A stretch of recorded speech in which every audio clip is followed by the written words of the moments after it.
We have slowed down, so I will go ahead and get started. And I just want to make sure that we are respectful of your time.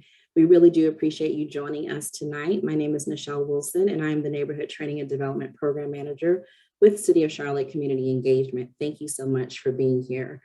Tonight, we have an exciting presentation. We're going to talk all things transportation. So we're joined by the Charlotte Regional Transportation Organization, or CRTPO.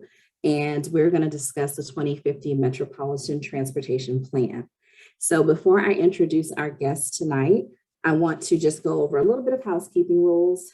You are welcome to ask questions. We want this to be an interactive session. We want to make sure that you are having complete understanding of the knowledge that's being shared with you tonight. So you do have the option of typing a question in the Q&A box, which you should see at the bottom panel of your Zoom screen. And you can also type questions in the chat. What we'll do is we'll go through our presentation, and then at the end, any questions that you've put in the chat, we'll go ahead and ask those questions. And you can continue to add questions throughout the presentation, and we will get to as many questions as we can at the end. And any resources that are shared, I will email those resources to you after our presentation has concluded. So I will go ahead and introduce our guests. We have Travis Johnson. Travis is a transportation planner with CRTPO. He serves as secretary to the TCC and is assisting the Metropolitan Transportation Plan and Beyond 77 study. Previously, Travis worked with the City of Charlotte's Planning, Design, and Development Department within the Long Range and Strategic Planning Division. So welcome, Travis. We also have Neil Burke. Neil Burke is the CRTPO Secretary and Program Manager, and Neil will be assisting us with the chat and answering your questions. And then we also have Judy Dellert O'Keefe, and she is the Public Engagement Planner for CRTPO. She leads CRTPO's Public Engagement and Community Outreach Program, supports member jurisdiction public information officers, and ensures that federally regulated public improvement plan and environmental justice requirements are met.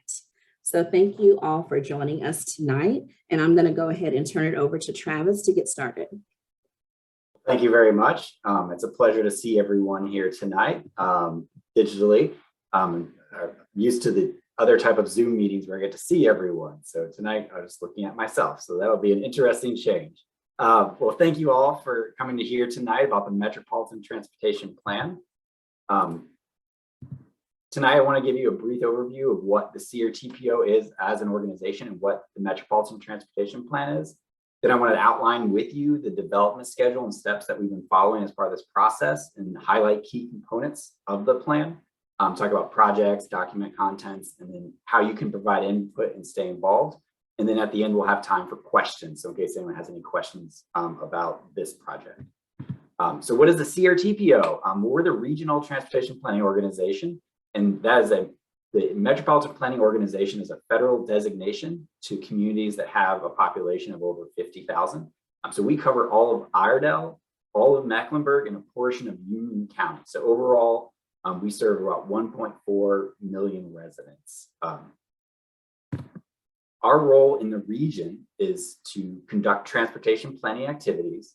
We coordinate with regional agencies and engage the public, like we're doing tonight, allocate federal transportation funds to eligible projects, and then we maintain plans and programs in compliance with federal regulations. So we help guide projects from the idea phase to implementation. In the Metropolitan Transportation Plan, that is a long-range plan. So that's establishing goals and objectives and priorities for over the next 20 years. Transportation plans usually look farther in advance. For this plan, it looks at all modes of surface transportation, and it takes into account as well impacts to the environment, to the economy, public health, and the overall quality of life. One thing that's unique about this plan, which is not typical of all transportation plans, is that it is a fiscally constrained plan. So that means that the projects in the plan that can be implemented have to be done so using committed or anticipated revenue. So that the estimated funds to make the projects a reality have to be there in order for us to prioritize that. And this plan is updated a minimum of every 4 years. So why does this matter to your community? Well, it's MTP, the Metropolitan Transportation Plan, it's a significant plan. It's identifying the projected revenues and associated projects to be funded over the next 20 plus years. So if you want to know where the money is going, over the next 20 years, this is the plan that will outline which projects and where they'll be located. It assesses existing conditions, it identifies challenges specific to the planning area, and it describes tools and strategies the CRTPO can utilize to enhance transportation. So this plan kicked off in 2020, in July of 2020, to start this process. We worked and refined the plan in 2021, doing a lot of public engagement, coming up with project lists, soliciting projects from our member jurisdictions, whittling through those projects, getting us to 2022, which is where we have the draft plan, which is out for review right now. So we've been receiving public feedback on that starting in January, and January and February receiving public feedback. And then in March, we are moving to adopt the plan. Key components that went into this and goals and objectives. We looked at different variables such as safety, multimodal, quality of life. We did scenario planning with the projects that are in here, as in what factors, taking into account what factors could affect expectations of those projects, thinking about things like the technology changes with connected and autonomous vehicles, taking into account land use plans, and then trends from working from home and seeing the shift of how our workforce now works and might shift again in the next few months.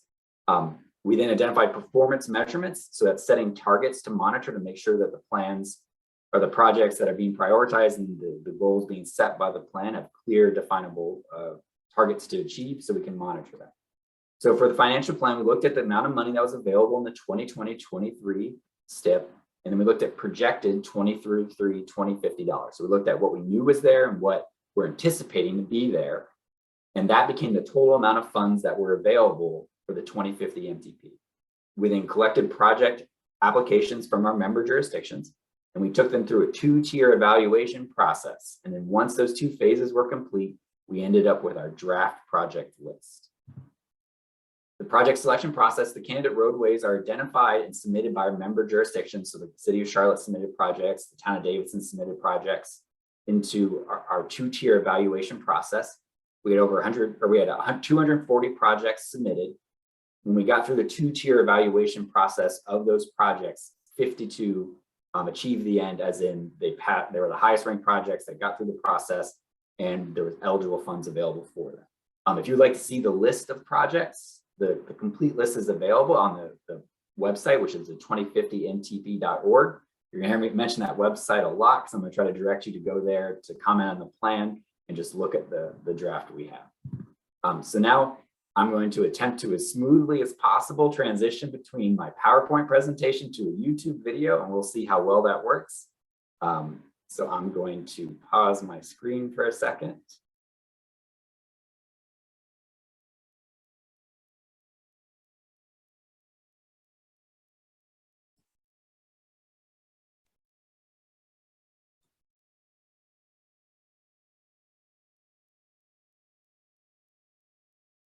I live in Davidson, but I go to school down here in Charlotte, and no matter which way I try to get home, there's always traffic.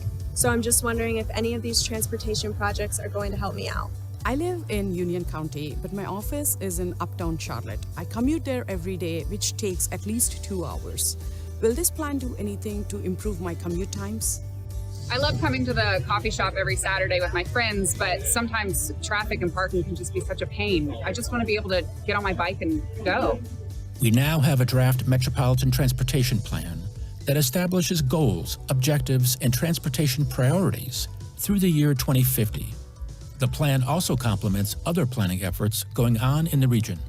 Together, these plans and projects will help us build a better transportation system for our region to benefit our residents and businesses, make the movement of freight more efficient, and expand our greenways and pedestrian network. Before the 2050 MTP is adopted, you have the opportunity to give us your opinion on the recommendations and priorities that have been developed. Your input will help us prioritize the projects that you want funded and constructed. Planning for transportation does not end with the adoption of the MTP. CRTPO is committed to ongoing outreach to ensure that residents remain engaged with transportation decision-making and enhancing how we all move around the region.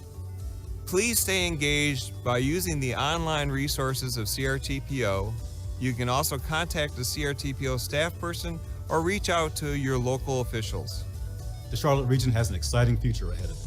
Thank you for your involvement throughout the development of the 2050 MTP. We look forward to making your vision for the Charlotte region's transportation future a reality for generations to come.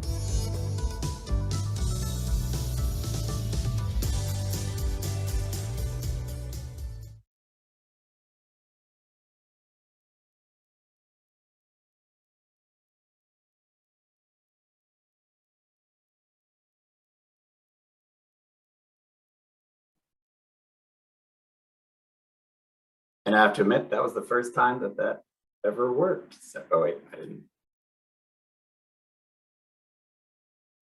There we go. All right.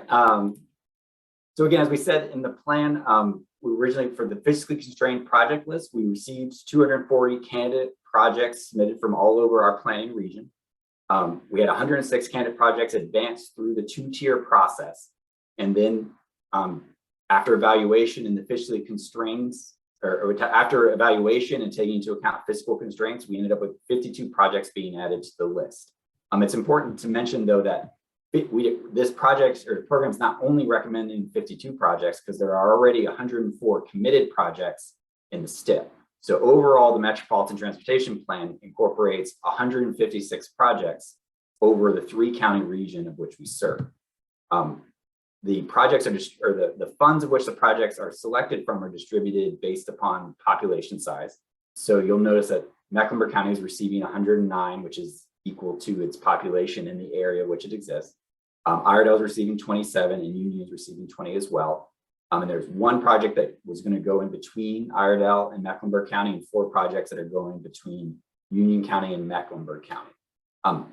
Of those projects, there are widening projects. And it's important to note that when we are widening a roadway, unless it is an interstate or a road where you cannot utilize bicycle and pedestrian facilities, those are now being included. So when you're widening a roadway, we're adding sidewalks, bicycle facilities, whatever amenities the jurisdiction is selected. We're also 22 new roadways, and there's 48 improvements to existing interchanges and 3 new interchanges as part of this plan. Additionally, we look at all modes of transportation. So there is bicycle and pedestrian projects as part of this. We're going to see 18 green lane multi-use paths, 5 sidewalks, and just 3 other bicycle pedestrian enhancements throughout the 3-county region.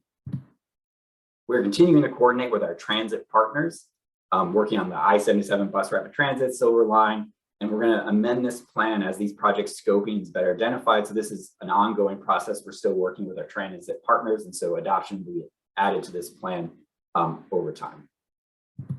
So again, just looking at a map of the projects in the region, you can see that we have a lot of projects going through each of our 3 jurisdictions. I'm now going to kind of focus on a few in Mecklenburg just to kind of show you what is in the plan. Old Statesville Road is identified as a widening. We have intersection improvements for Lakeview Road, Mallard Creek Road, and then intersection improvement on I-85 and NC-24, and then a widening set up for University City Boulevard and Back Creek Church Road. Additionally, Freedom Drive is seeing a widening. Independence Boulevard is identified as for express lanes. Eastway Drive and Shamrock Drive, there's an intersection improvement identified there. So there's a lot of projects to go through, so I strongly encourage you to go to the 2050mtp.org website, and there's a project section. And there's an interactive map you can use to go through the projects and read all the information about each of these projects. Additionally, on the 2050 MTP site, you'll see our draft document with 9 sections breaking down all of the work we've done for the Metropolitan Transportation Plan. If you're looking to see what kind of public engagement and stakeholder involvement we've had, that's section 2. You're curious about what kind of socioeconomic data, trends, transportation assessments we did, that'd be section 3.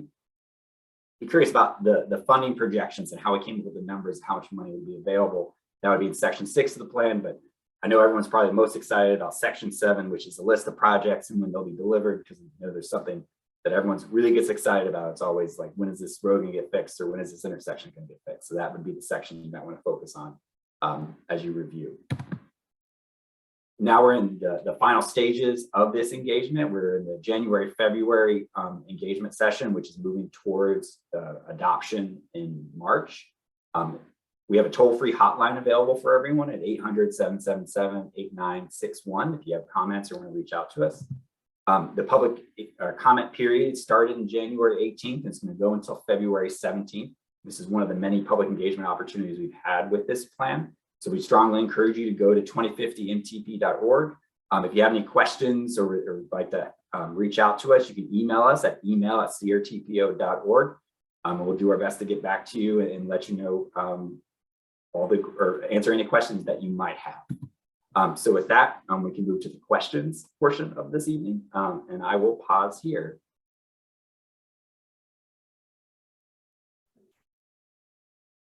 All right, thank you, Travis. So the first question that I see is, when we look at the widening plans, it will be noted what space is already there and what additional space will be needed, including purchasing of land. Is that correct?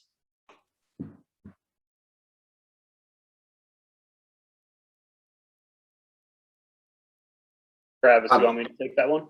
Well, I was just gonna say, I'll have Neil hop in to fill in any gaps. Yes, so typically when you identify a roadway widening, it will follow a process. So yeah, any additional roadway would that have to be acquired. It would be acquired during the right-of-way acquisition phase of a project. And so typically that is identified and then work through a process to then acquire the land necessary before you can start construction. Does that summarize it well, Neil? I'll add to that. I'm just looking at Ms. Franklin's question again. So this is a long-range transportation plan. We know a little bit about what the needs are out there, and we know enough to do a cost estimate, but we don't have the specifics of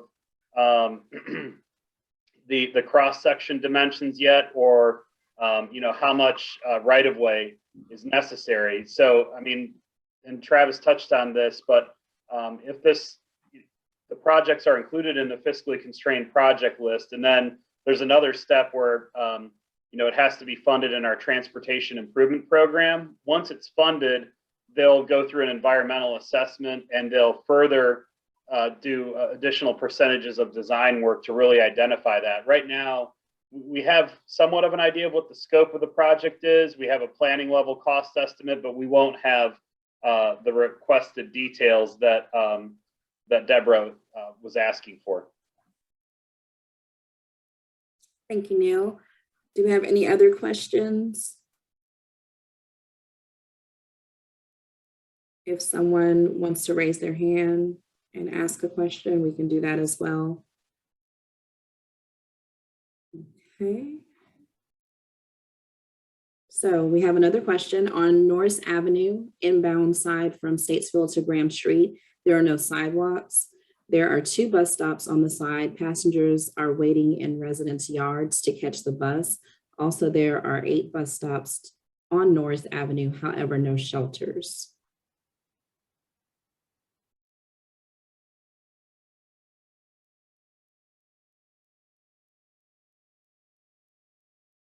So I think here, the question is surrounding the lack of sidewalks and the lack of bus shelters. That's not something that you all would take care of or would be covered in this plan. Is that correct? So as part of the Metropolitan Transportation Plan, there are some sidewalks and bicycle and pedestrian facilities that are a part of this that go through an evaluation process. Now, this is not the only transportation plan in the region. This is not the only one that deals with these specific issues. So we take all the processes that are nominated, or we take all the projects that are presented to us by our member jurisdictions. So this one would be like from the city of Charlotte. It goes through the process, and then based upon available funding are the ones we fund.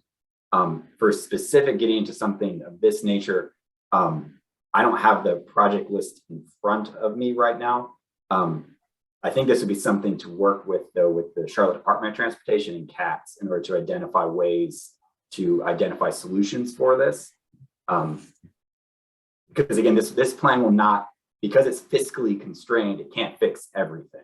But we're doing our best to efficiently allocate what we have and then making sure that those are all prioritized on a fair and equitable basis. So if you want, we can reach out to CDOT and CATS and see if we can get someone to reach out to you to answer your questions specific about that street. And I'll just add to what Travis said. Judy, if you wouldn't mind getting Mr. Tabor's personal contact information, if you want to chat with him and get that, we can pass that along. Judy can pass that along to the Charlotte DOT and to CATS, and we'll have staff members reach out. But Travis is right. This is a long-range transportation plan. We have corridors identified within this MTP that are recommended for sidewalks and bike lanes and transit improvements, but the bulk of the plan is really roadway improvements that have bike and ped enhancements. So this sounds like more of a short-term opportunity, maybe something that CATS and or CDOT can undertake in a shorter time frame than our metropolitan transportation plan. But very good observation, and thanks for letting us know about those issues on Norris Ave. Thank you both. Do you have any additional questions?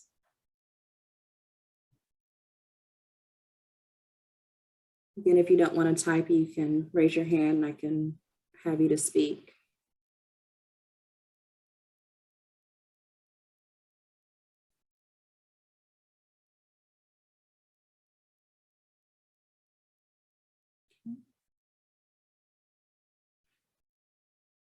I am not seeing anything. Travis, did you want to leave us with anything? If you all have questions, Travis did provide the resources, and like I said, I will email you contact information and links so that you can follow up. But we definitely want to encourage you to participate in this process, and that's the reason why we decided to have this particular training, just to make sure that as many people as possible are aware of what's going on and can provide their feedback. It's very important. And I know we have some students on, and I thank you all for joining us. It's important for you all to also get engaged with this process. So thank you all for being here. And Travis, I'll let you have some last words if you'd like. Thank you. Yeah, so again, please go to 2050mtp.org. You can see the draft plan there and share your feedback. Please share on social media, let your neighbors know, let your church members know. We're just trying to get the word out that the plan is out there, and we're trying to collect feedback. If you have any additional questions, like to help us direct you to the best person to talk to, questions about the plan, just anything transportation related, please just email us at email@crtpo.org, and we'd be excited to talk with you. All right. Thank you so much. Thank you to all three of our guests tonight, and thank you all for joining us. We truly appreciate it.